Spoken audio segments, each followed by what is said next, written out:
He goes by many titles, but I think of him just as coach. But he's also David Cutcliffe, the special assistant in football relations for the Southeastern Conference, and he also happens to be a head coach of yet another Hall of Famer, this time in baseball. We're going to talk some Todd Helton. David Cutcliffe, how are you, sir? Well, I am wonderful. I'm still smiling since I got the news. Christy, Todd's wife, texted me when they got the call because she knew I was sitting on pins and needles. And I mean, I was dry mouthed. I felt like I was in the middle of a bad football practice, cotton mouth, I mean, whoo, sweating it. And it was the most joyous news I've had in a long time. What a very, very special athlete Todd Helton was. And to give all that he gave to your football team, I thought at the time, when, let's all be honest, we knew he was a baseball player, right? Sure. I thought it was so selfless and spoke to his loyalty, admiration of University of Tennessee football. What do you remember about his attitude those days? Here's what I can tell you without a shadow of a doubt about Todd Helton.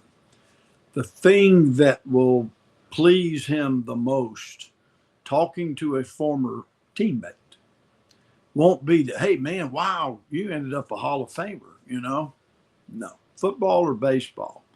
What will thrill Todd the most is when someone comes up to him and says, hey, man, you were the best teammate I ever had. And guess what? That will be said. And I'm not sure that number 16/18 would not say that right now about his buddy Todd. Unique relationship. I was going to ask you about that because I heard something when the news broke that I hadn't heard before. And we encourage people to hit that like and subscribe button so we can get this out to as many people as possible. But David, I was told that mentor may be too strong of a word, but that he was kind of there to work alongside Peyton. Can you describe that relationship? Yeah, well, you got a guy that's in his third year that's pretty worldly. He had hit in the Wood Bat League. He'd been in New Haven, Connecticut in the summer prior to going into that year 3, which is the money year, And Peyton's a brand new freshman, learning campus, learning a lot of things. How do you go about trying to be great? Obviously, he had his dad as a resource, but I think Todd played that role. Todd was not a good baseball player collegiately. He was a great player. Unbelievable. And he could share with Peyton, talent certainly is a necessity for great. But I don't think you reach, and I don't use that word, idly. I hate people talking about, well, that one's great. Well, not really, But Todd was great, and great is not reached by talent alone.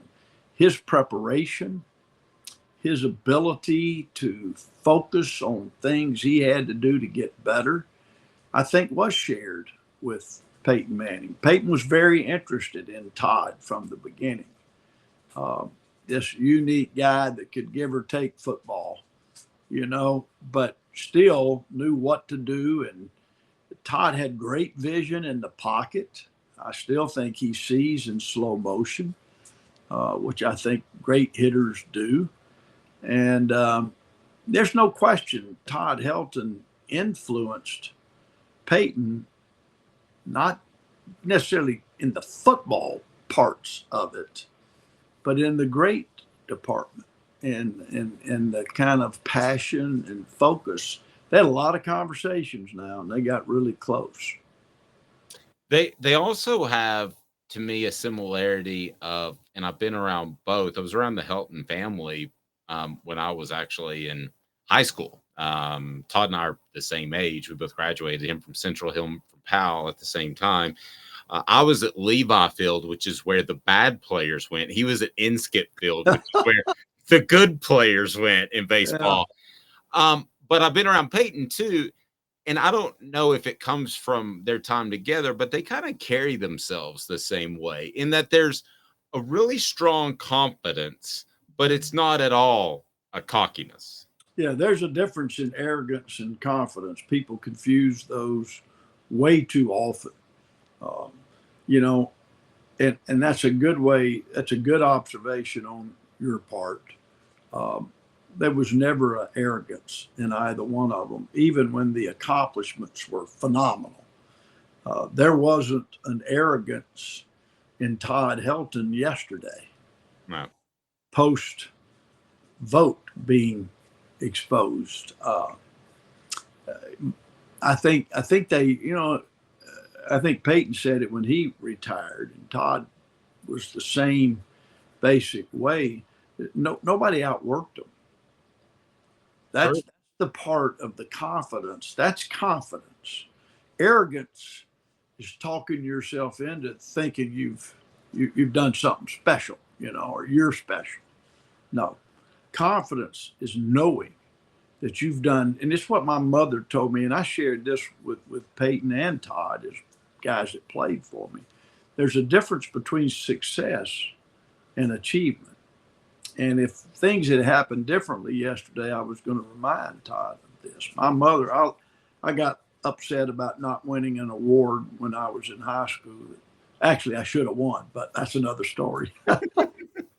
But she said, "Do you know the difference, David, in success and achievement?" I said, "No, ma'am." She said, "Success is somebody else's opinion. Those are awards. It's always somebody else's opinion.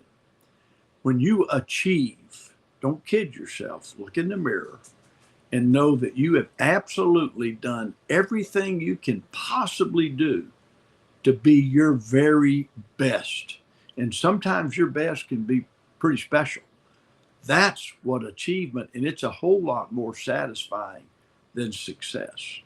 So I think both of those guys are the rare example of both. They're everybody's success model, but it's because they did truly achieve. They did everything they had to do to reach that level.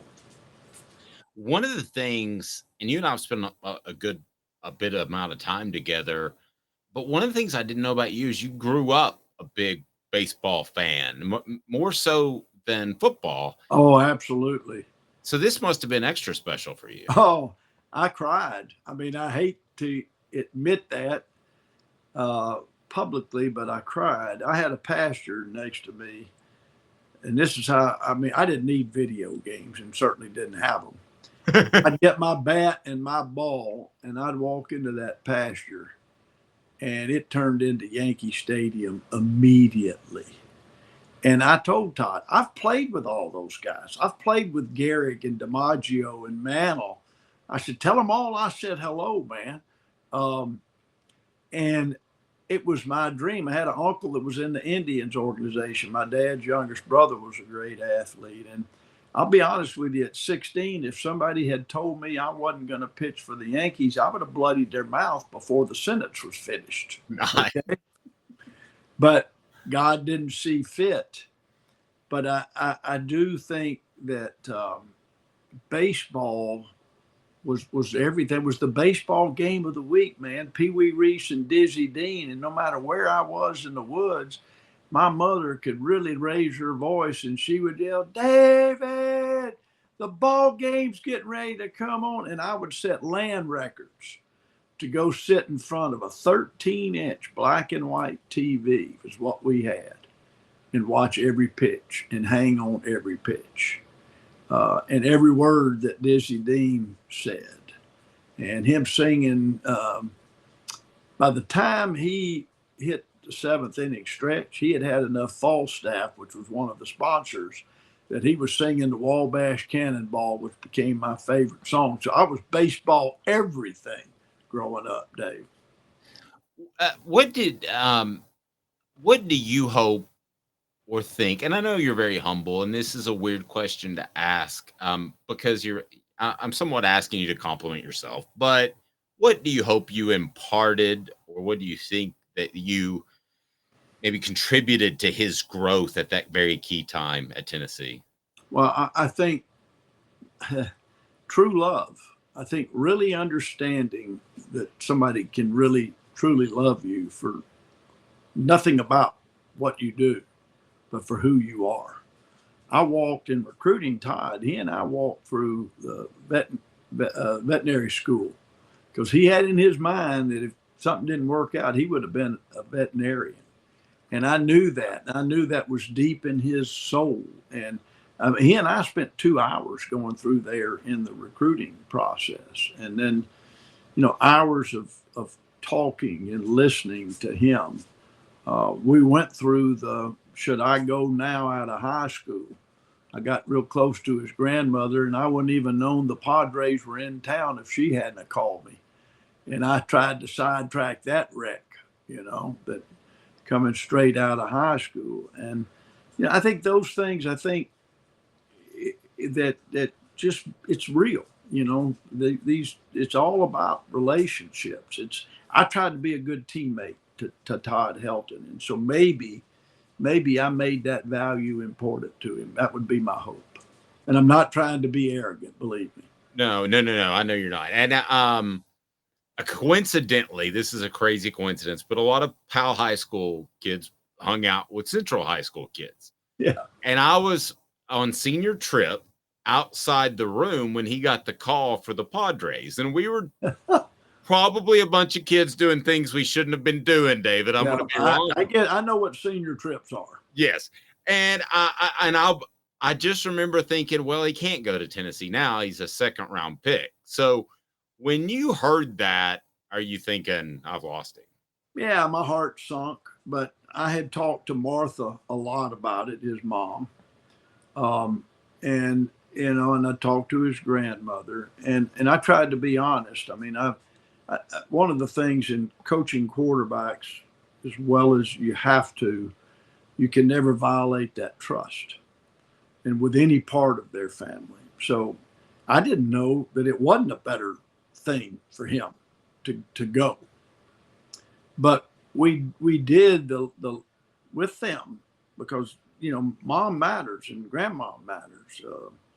We did with them the pros and cons as best I could, openly and honestly.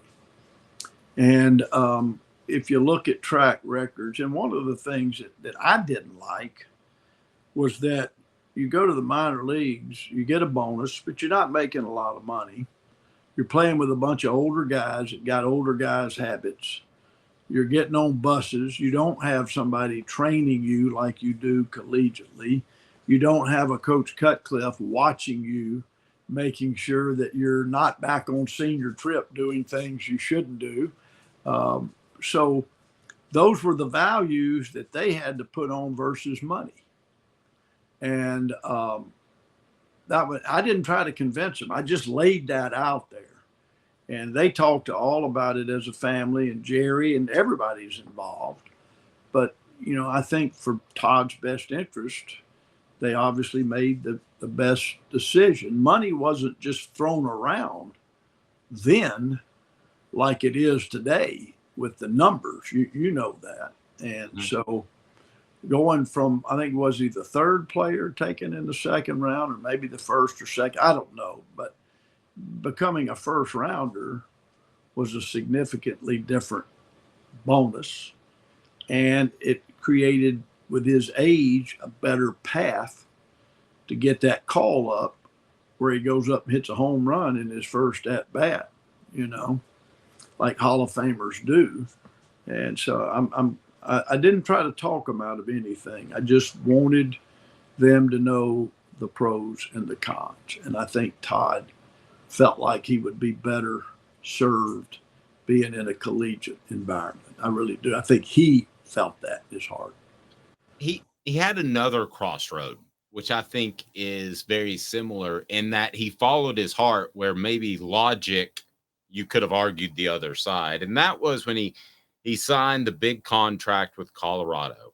I was actually friends with his dad. We worked out together. And I know that his dad wanted him to be a Yankee. Mm-hmm. He or a Red Sox or something that would get a little bit more pub so that he would make the Hall of Fame. And rest his soul, Jerry didn't think that no matter what he did in Colorado, he'd get in the Hall of Fame. But he stuck with his heart. Todd stuck with his heart, and he ended up in the Hall of Fame, which makes it even more special to me. Well, I would go to Denver and stay with Todd at the house, and I would ride in with him for a ball game. I went for a Yankees series one time, which selfishly, yes, I wanted to see the Rockies, but I wanted to meet Joe Torre and the Yankees, you know. So, but I rode in with him, and this is what I can tell you about Todd. We pull in, and you know, I'm having a big time. We're pulling into Players Parking Lot, you know. I mean, I am living the dream. And he knows everybody's name that's working in that stadium, first name, and is so good to them and kind to them. And then you go in the locker room, and the locker room attendant and his teammates and his coaches. Clint Hurdle was a football player in high school, the manager, and the coaches that were there at that time. And I just saw the care they all had for each other. Let's go back to being that great teammate. Money, fame, or love. You know I'm old school, but I like loyalty and love. And I think he made the right decision. And he loved it out there. Now he had the 17 ranch. I got more pictures of Todd with big dead elks and animals that I can't even identify. He loved to hunt. He loved the big sky country, you know. So I'm glad he followed his heart. And I've always been worried about the mountain air being the reason a baseball writer would say, well, he didn't hit 800 home runs. He hit doubles. He would hit doubles anywhere in the major leagues. He hit triples. You know, he's got records that are just phenomenal. He was an all-around ball player. He was a Golden Glove winner. I mean, isn't it refreshing to see a player be loyal? And when he got toward the end of his career and you start declining, one of my least favorite memories, and I loved Willie Mays growing up because I was from the same area in Alabama he was, is seeing Willie Mays in a Mets uniform. That bummed me out. Willie Mays is a San Francisco Giant, man. Come on, you know? And so I think it's awesome when an athlete can go wire to wire. I lived it with Eli. I lived it with it not happening for Peyton. I just think there's something to that. So that even makes him more of a Hall of Famer, in my opinion. I completely agree. Now, I'm curious about this. So you're recruiting him, but if you can talk about the quarterback room, because this is slightly before my time, the quarterback room then, did you, when you're recruiting him, did you realistically think that he could beat out the other guys that you were talking to, or was it about getting a collection of talent and seeing what he could become? No, I thought he was a starter. Okay. No question. I thought Jerry Colquitt was, but a guy named Heath Schuler kind of got in the way. I don't think people, and that's a whole nother story, understand the greatness of Heath Schuler. It didn't go in that direction in the NFL for multiple reasons, injury being a big one. But, there's no question in my mind he was a starter. He had great accuracy. You know, he had great fingers. I don't even call it hands. Most people have fingers. Yeah, well, everything, you throw a ball with your fingers. You don't throw it with your hand. You hit a baseball with your fingers. You don't hit it with your arms or your hand. And Todd had maybe the best fingers I'd ever seen. And then in watching football with him, I realized his vision was special. And then once I got to coach him as a freshman, I'm standing back behind the pocket. I said, Todd, why don't you go there with the ball? And he would say, well, this safety did this and that. And I'm like, I didn't see that. And then later that night, I'd watch the film, and oh yeah, he was right. And I think Todd Helton hit the threads. And I think that's a rare thing amongst baseball players. He didn't hit the ball. He saw the threads. He saw an incredible detail as a quarterback. And then his intellect was he could download everything quickly to you that was rolling through that mind. He'd get mad at me for saying it, but he's brilliant. Mm-hmm. He may not want people to know how smart he is sometimes, but he's really, really smart. What I call fast twitch brain fiber. You know, everybody talks about fast twitch muscle fiber. Well, the great ones I've been around have that fast twitch brain fiber. They compute things so much more quickly than the rest of us. It's pretty amazing. It really is. It is so crazy to think about your career. And I know that you don't like talking about yourself that much, but your career, to have a guy in a baseball Hall of Fame and arguably the best quarterback in the NFL. I mean, that's a very blessed career. And I'm leaving a whole lot of stuff out.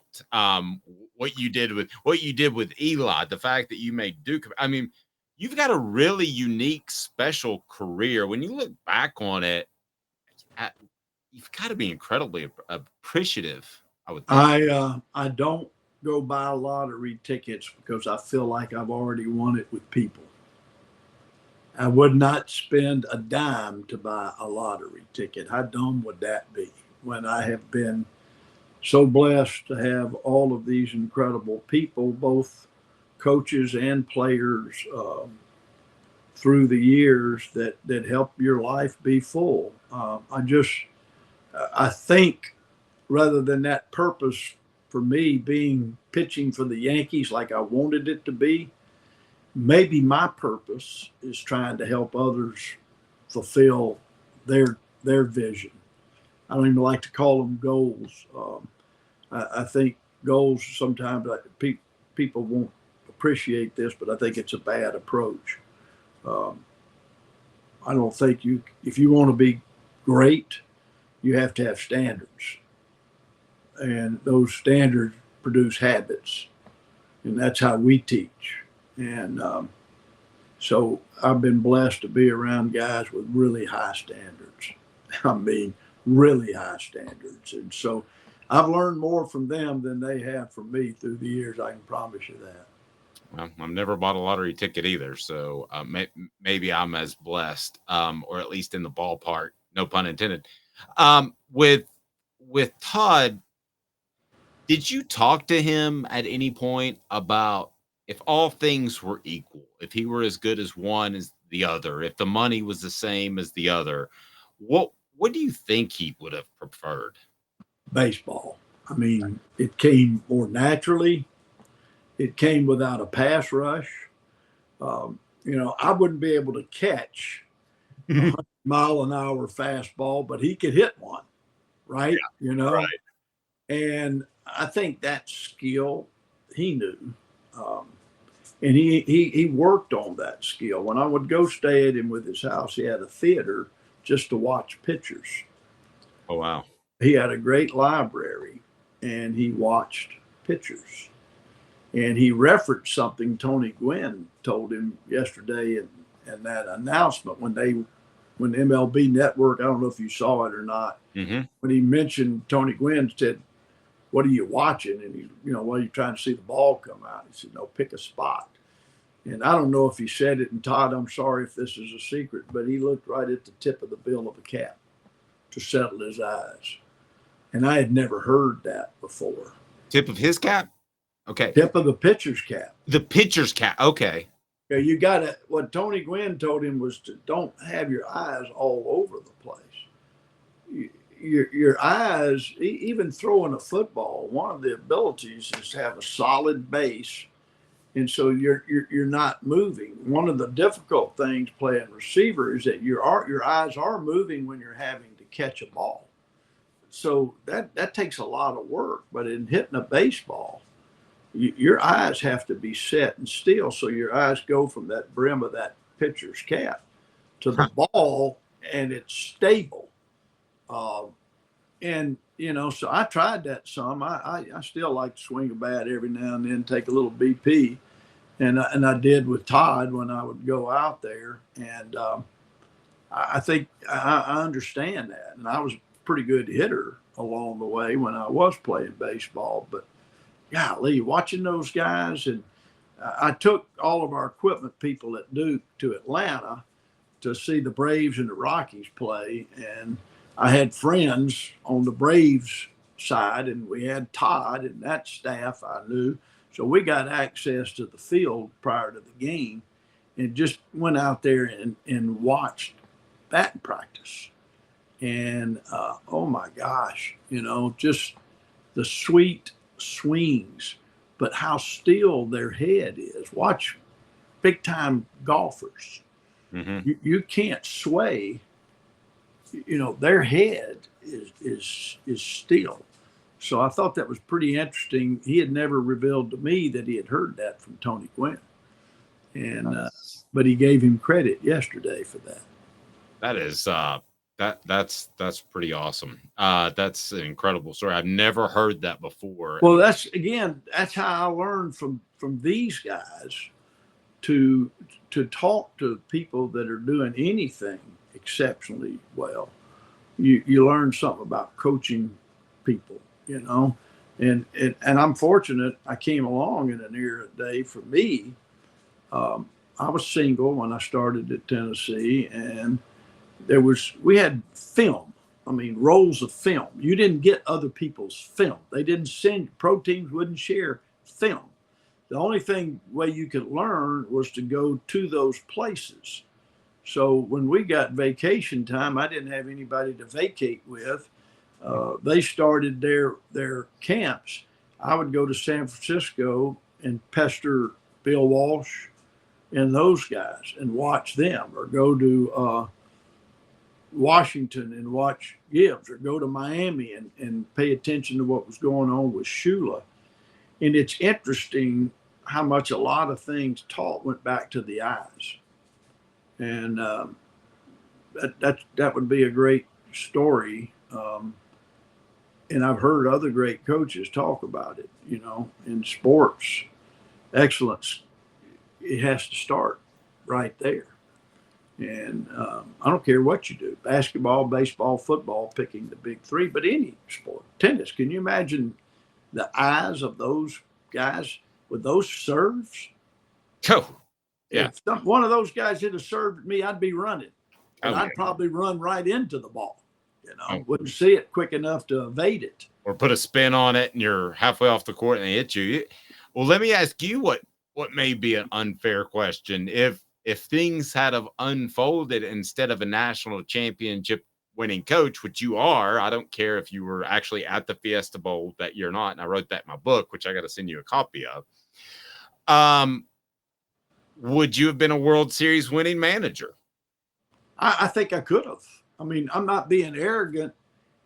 Again, when you're around that kind of talent and you're willing to learn from the functional part, yes, you got to work and study and grow. And, I learned so many things from so many coaches, Coach Bryant, Coach Majors, Lord, just you learn so much, but you have to learn from the functional part. And I think being around a major league team, and then you got to be able to guy that fits in. You got to, as a manager or a coach, you better be a great teammate. And when young people ask me, Coach, how do I be a great teammate? Well, you focus more on others than you do yourself. It's not all that hard. That's being a good friend. That's being a good person. But as a great teammate, and when you can create that in a locker room, you got something special. And that's getting harder in sport because we're seeing money, overtake everything else. And I'm not opposed to anybody reaping benefits of money, but it can't be your focal point. It can't be who you are. It can be a part of, it's a byproduct. But I see people that let it become, that's who they think they are, Well, I'm very happy for you. I'm very happy for Todd. I'm very glad that he played at Inskip instead of Levi Field because he would have embarrassed us. I mean, that whole group, Bubba Trammell. I don't know if you heard that name. Oh, yes. Oh, yeah. The good ones went to Inskip. The bad ones stayed at Levi. So that was, I was glad he went to Inskip and got picked up. Well, somebody this last 24 hours texted me something about Inskip. And we had a three-way going with Carmen Tagano, myself, and Peyton, because we're all such huge Todd Helton people yesterday. And, it was just so rewarding for everybody. And that tells the story of Todd. When you have three people in your past that he was a great teammate for all of us, that we're on pins and needles with him, for him. And there is a good God. I know that. And maybe even a good baseball writer's God. I'm not sure of that just yet. But my hats are off to the Baseball Writers Association because I think they got this one right. Means a lot that you would make the time. David, we could talk football, but I know you've got things to do. The special assistant to the SEC Commissioner. Yeah. Thank you so much. And I hope we get to visit again soon because I would have to say that of all the people in my life, that my most quality conversations from top to bottom without the fluff and other stuff probably came with David Cutcliffe. Like I learned more.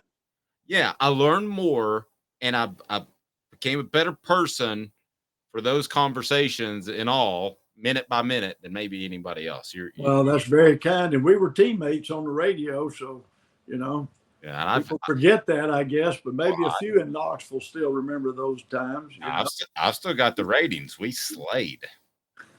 Yeah, we had fun, and God rest the soul of Jeff Jacoby. Yes, sir. Yes, sir. The three of us were 13-0 that year. I think we did really good. Yes, we did. All right. God bless, man. He's David Cutcliffe. I'm Dave Hooker. This has been a presentation of Off the Hook Sports.